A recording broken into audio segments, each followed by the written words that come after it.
Yeah, the Cinema Snob movie. A movie so important, it needed 2 whole episodes about it. Because that means significantly more me! This film is truly about a movie star in the making. And by that, I mean Ryan Mitchell's parents' house, as it also served as Gene's house, Max Force's house in Cheap, Mark Bishop's house in Paranoia, Burton Burpo's house in Jesus Bro, and this guy's house in Jesus Bro. That's a busy fucking house! But enough useless trivia. Here's what happened in the first part of the Cinema Snob movie, in case you missed it. Are you still eating that pizza? Dude, it's really fucking good. Well, Neil discovered his love for anchovy pizza. That's it. Oh, and Dave died. It's a giallo now. But I, for one, am more interested in seeing their long discussion of being John Malkovich. Oh, you will love this, Vincent. We watch Being John Malkovich, and then we pause the movie every time we want to talk about something symbolic that happens. so this meeting could go all night then. Please, everyone already knows it takes at least 72 hours to have a proper discussion on a Charlie Kaufman movie.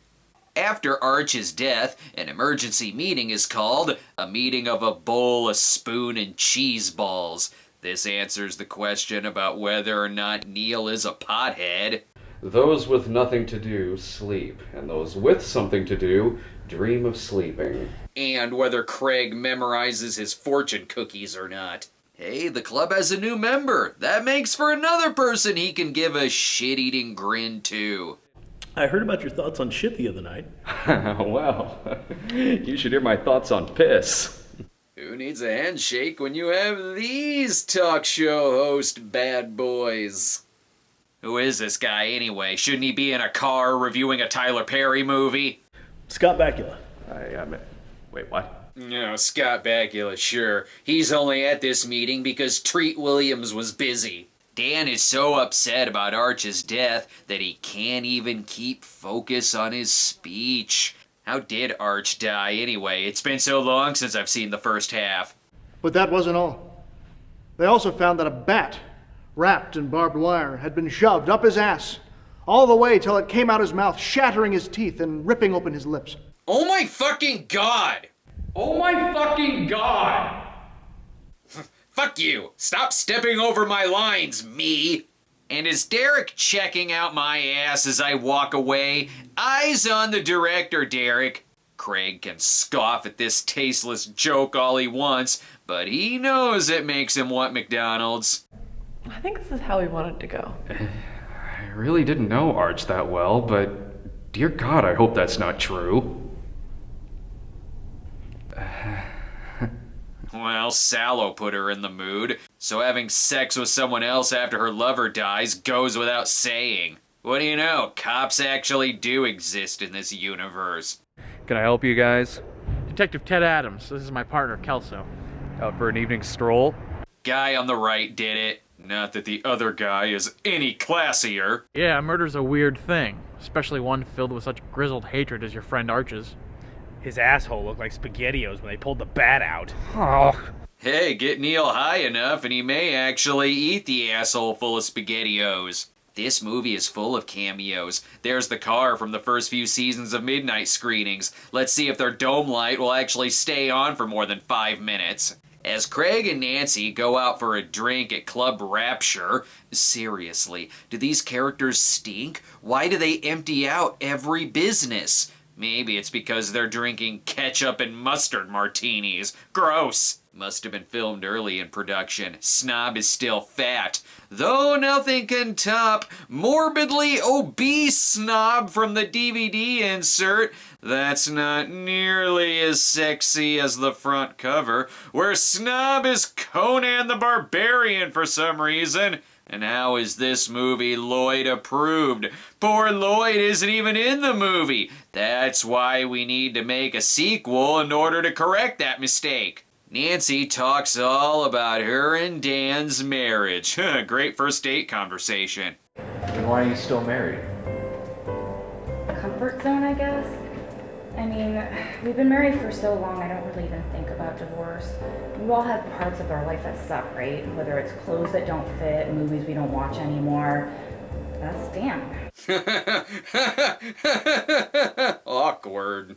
Anyway, I'm glad you let me use the restroom so I could drop 20 pounds off in the toilet. These dates always make me put on excess weight in the beginning.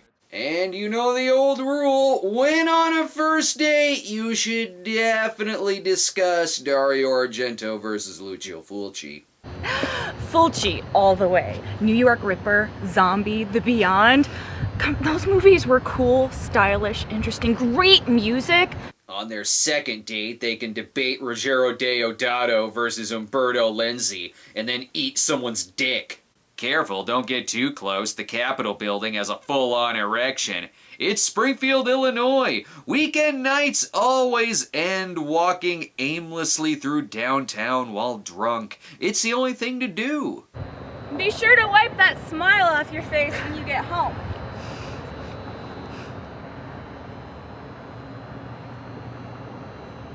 And then he went to go masturbate, and she went to fuck the Capitol building.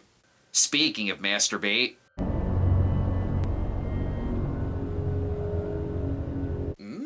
what kind of dickception is it if I masturbate to my own movie? That just means I came twice. Oh no, I accidentally climaxed the same time as Irving, and we didn't break eye contact. Look at it this way, jerking off on the plants will make them grow a little faster. Thank you for picking up my phone.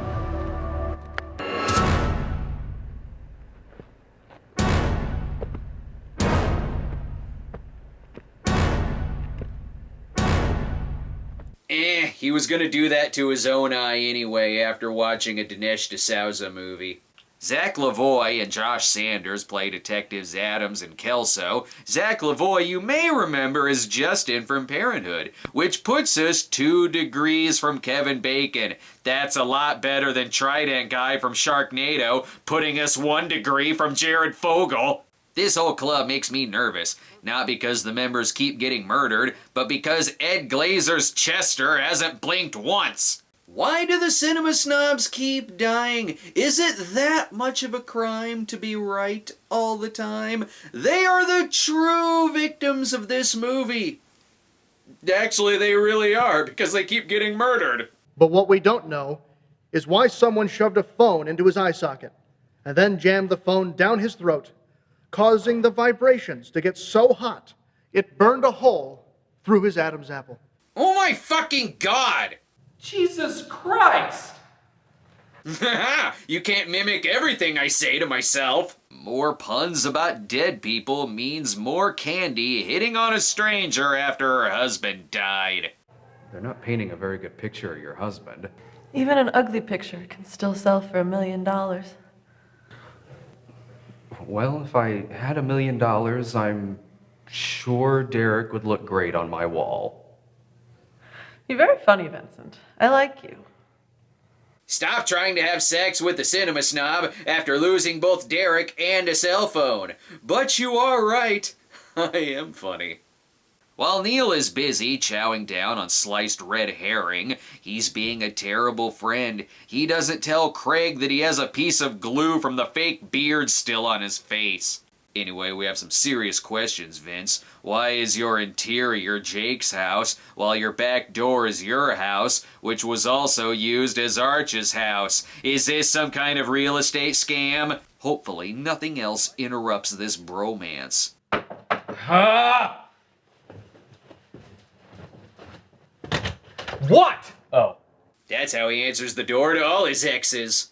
Damn, Jeffrey Beaumont's sister is really into solving this mystery. Here's what we got. Me, you, Sandra, Dan, Candy, and this guy. Okay, well, Nancy may not be the killer, but she's definitely a fucking stalker. Not everyone is on the board, though. Well, wait, what about Scott Bakula? Craig, I don't think Scott Bakula is the killer. No, at the last meeting, there was a guy there named Scott Bakula. Has anyone talked to him? Scott Bakula never returned home. And he has an axe in his fucking head.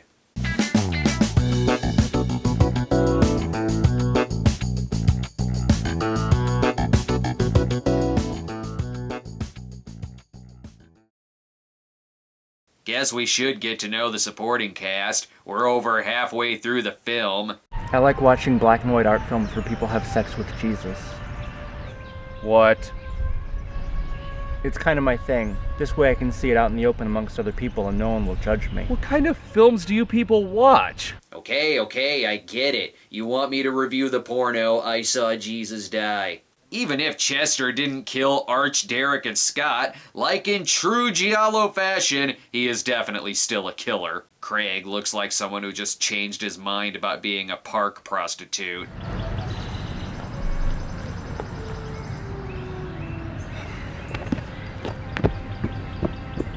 I'll just be here. And then he fucked a swan! Now on to Alex Shryock as John Doe, because coming up with names is hard. I used to see all the mainstream movies week after week, and I would give them 5 stars across the board. They were there to entertain me. Me! It was so nice of them. And the only way I could thank them was to return the favor and give them the highest ratings in the book. I was a film critic at the time. Still makes him a better critic than Armand White. Oh, god damn it, I shouldn't have said that. Quick, autograph my copy of Game Boys before you get an arrow in your neck. Well, Shit! Let's get the fuck out of here! Well, can you at least autograph it in your blood? Ooh, another character from the show. The poster for Easy Rider. Must mean he's getting ready to review Bummer. Wait, I take it back. There's the 1941 poster. He's gonna review Deported Women of the SS Special Section. Thank God we have an origin of 2 posters that randomly appear behind me sometimes. Anyway, we got time to kill. Let's turn this movie into a sex tape. I know seeing a man die puts me in the mood. Wait, apparently it does. That is me. There's more awkward ways to watch this scene.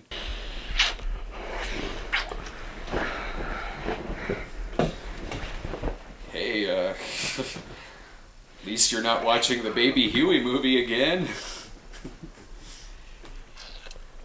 And this ain't the only cum shot of the night. Listen,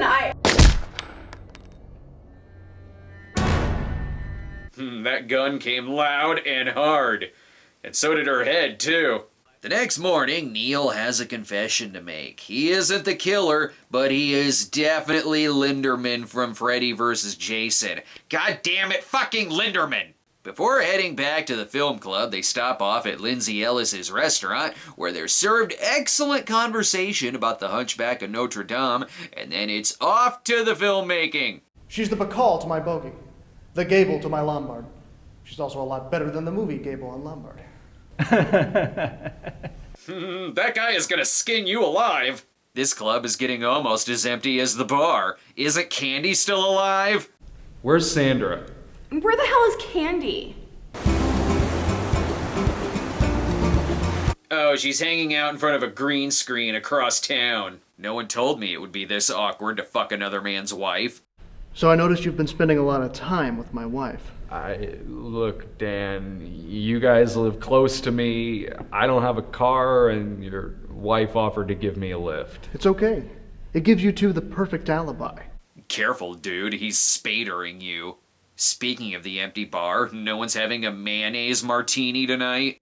I guess my documentary idea was a little stupid. No, Neil. The more I think about it, it's a great idea to make a snuff film. I would have done it tastefully. Stop trying to fool the audience. Everyone knows that you're not the killer. Or at least, I know you're not the killer. Not only have I seen the movie, but I lived it. I guess. Here's the plan, Craig. You need to lose 50 more pounds, and then meet up with Dan on the street where the extras disappear out of thin air. Dan isn't very shocked when Vincent turns out to be Craig, but he is shocked when Chester turns out to be Gordon from Ninja the Mission Force. At least they have a common enemy. Guess I should ask myself, what would Pauline Kael do? Oh, Pauline Kael hated Clint Eastwood and preferred Exorcist 2. Fuck Pauline Kael. You're right. Fuck Pauline Kael. Pauline Kael helped create the both of you, you turncoat sons of bitches. And for a movie starring a character inspired by a Roger Ebert review, it is weird that the line "fuck Pauline Kael" would later go on to be used in the Roger Ebert documentary. Anyway, I fucked your wife. We're friends now! And this is the last time in the movie that he looks like the Cinema Snob. And there's still a half hour left. God damn it! Me! After Dan goes home to get trashed, Craig is stress sleeping. It makes him put the weight back on. Nancy's husband is dead, so they could definitely hook up again. I don't have to be with Dan for you and I to be together. What do you mean? I just mean that maybe I don't have to be married to Dan and us on the side. Awkward again. Spoiler alert, they're not together in the sequel. Because she was arrested for spying on her friends and taking pictures of them. She got the electric chair for that. Alright, fine. Guess I better save her. The movie needs a third act, and a great third act requires gorgeous hair. Jeez, I almost thought you guys forgot about me. Hell no, James Rolfe, get your funny ass in here! Any other characters worth bringing back? Does anyone know what the hell happened to Candy? Margarita, please.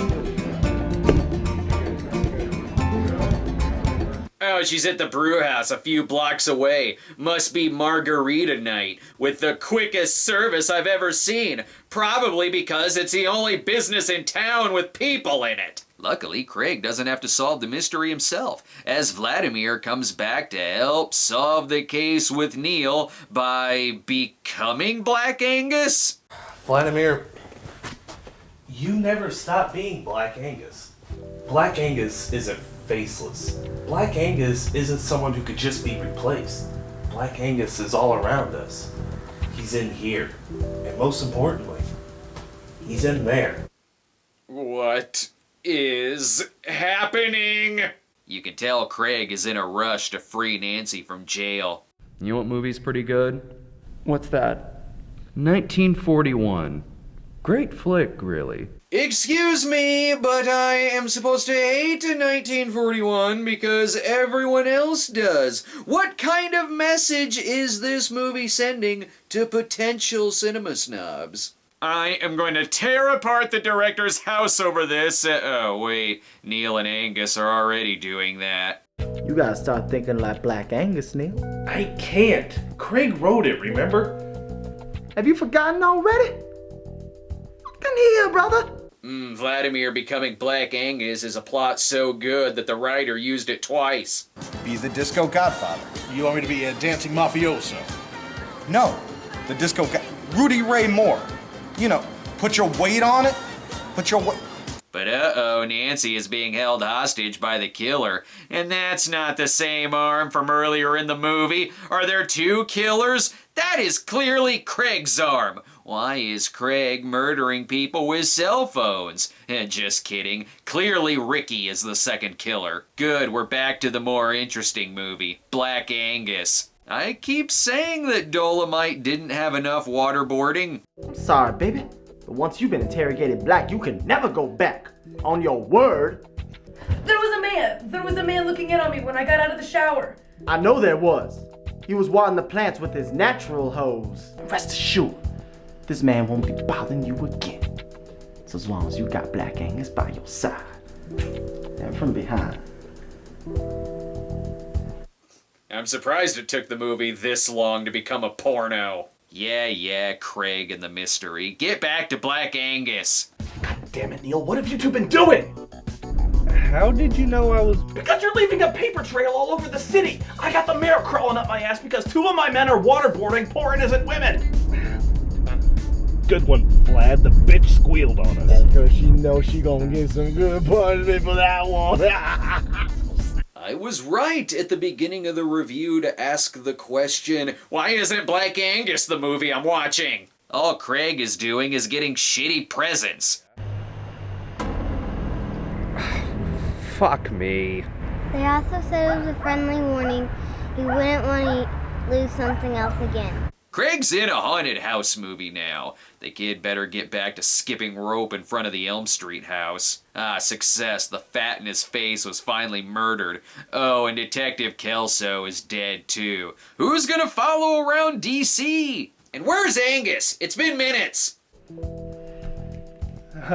These aren't airsoft guns, are they? That's exactly what they are. And I got some that can make the Bee Gees stay alive. And I got some that will make Diana Ross and the Supremes come back together. Between this scene and this scene.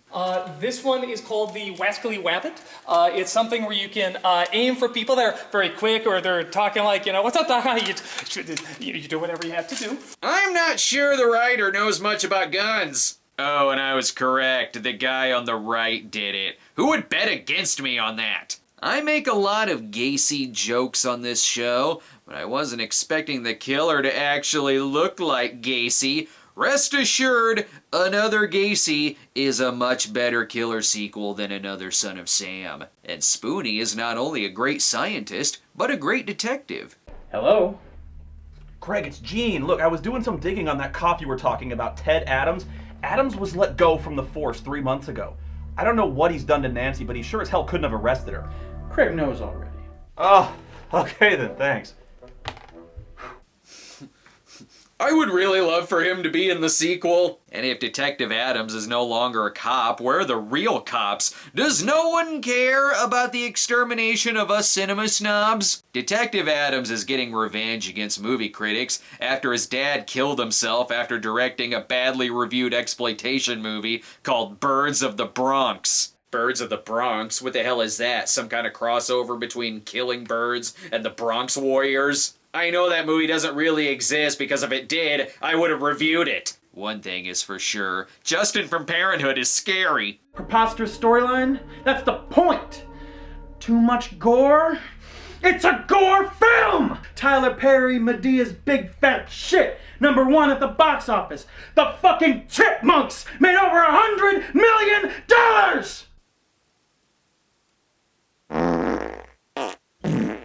Only one thing can save them now, another movie. I would have brought some eggs if I knew there was gonna be some bacon! Hey, Craig! What the hell? Dolomite would have caught that bullet and thrown it back at his enemy. Is it time for sex again? Looks like I'm the action hero now. Make sure it's a happy ending. Take care of him. I'm gonna go get Adam. You know, you don't have to watch this with me. We all know the real romance in the movie is between Neil and Angus. I'm bleeding, Neil. I got too much blood pumping out of me. I see it, baby. I see it. Would you two shut up? He just got shot in the arm. We are having a moment. God, I hope those two end up together. Meanwhile, Craig is gonna massacre this killer by hurting his feelings by insulting his dead dad's movie. Classy. Deep down, inside, you know that not even the word sleaze would fuck that movie. Ooh, shots fired.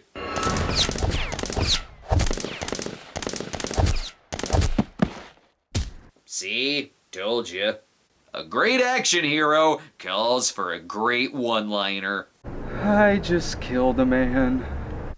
Memorable. Move over, go ahead, make my day. Now that our real heroes leave, I guess we could hang out with these two chuckle fucks. I don't know. I kind of like playing that douchey film snob prick. Maybe there's something to that. Don't do it, dude. You'll have to watch Santa's Christmas elf named Calvin. Just do me a favor first. What's that? Shave. And then he shaved his face, went to the basement to review Burial Ground Nights of Terror, got his DVDs stolen, grew his goatee back, was married, divorced, went through a string of relationships, got married again, took over a micronation, became Indiana Jones to find a gauntlet, went up into outer space in a flying house, battled Mecha Kara, and at one point reviewed Nuki. Made on a budget of $16,000, the Cinema Snob movie easily made that back, which makes sense. Although the movie is a bit long, has some technical issues, gets preachy as fuck, and is nothing but anti-snob propaganda, it is still the greatest film of all time, and the funniest, most perfect, and handsomest comedy ever made. And you should all donate right this very second to make the sequel to fulfill its destiny of becoming the greatest sequel ever made. Now, if you'll excuse me, I need to go take my medicine. I'm having PTSD over the time that I saw people get murdered, got kidnapped, and had to stop a serial killer. Oh, God. Oh. Talking about bad movies is the only thing that helps me cope. Cookie? They are divine.